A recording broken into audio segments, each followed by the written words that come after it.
নমস্কার, কেমন আছেন? আজ বানাবো আলুর পরোটা। কিভাবে বানাই চলুন দেখা যাক। প্রথমেই তার জন্য নিয়েছি সেদ্ধ করা আলু আর নিয়েছি জল ঝরানো ছানা।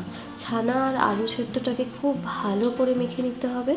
তারপর কড়াতে তেল গরম করতে দিয়ে তাতে কুচনো পেঁয়াজ আর লঙ্কা একসাথে লাল লাল করে ভেজে নিতে হবে।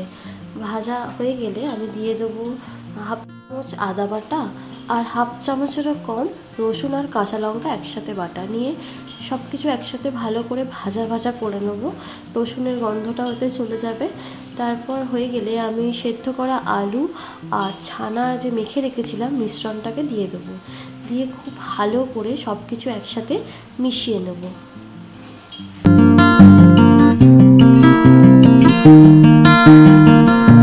দিয়ে দেবো স্বাদ মতো লবণ আর চিনি, দিয়ে ভালো করে একসাথে আবার লবণ আর চিনিটাকে মিশিয়ে নেব। নিয়ে আমি দেবো মেন যে মশলা, ভাজা মশলা। এটা কিন্তু একদমই স্কিপ করা যাবে না। এইটা হচ্ছে এই আলু পরোটার মেন মশলা। মৌরি, জিরে, ধনে, এলাচ, দারচিনি, শুকনো লঙ্কা, জায়ফল একসাথে ভেজে নিয়ে গুঁড়ো করা। গুঁড়ো করে এই গুঁড়োটাকে একটু বেশি করে মেশাতে হবে ভালো করে। এবার আলুর সাথেই সব কিছুকে একসাথে মিশিয়ে নেব এবং একটু লাল লাল মতন করে যখন হয়ে যাবে, লাল লাল ভাজা হয়ে যাবে, তখন নামিয়ে নেব। এবার আটা মেখে নিয়েছি, আমি আটা নিয়েছি, আপনারা চাইলে ময়দা নিতে পারেন। আটাতে একটু জোয়ান আর লবণ দিয়ে ভালো করে মেখে 10 মিনিট মতন রেস্টে রেখে দেবো।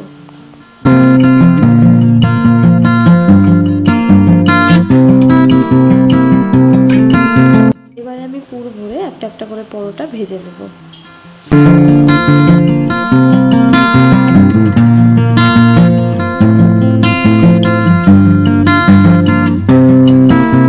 আমি এখানে কোনো হলুদের ব্যবহার করিনি, আপনারা চাইলে হলুদ দিতে পারেন।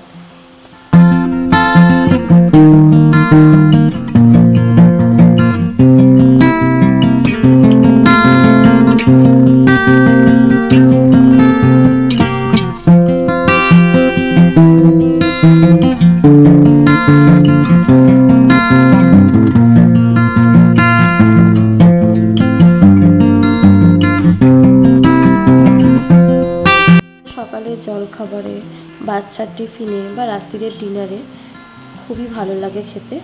সবাই বানিয়ে দেখবেন, খেয়ে দেখবেন কেমন লাগে, অবশ্যই জানাবেন।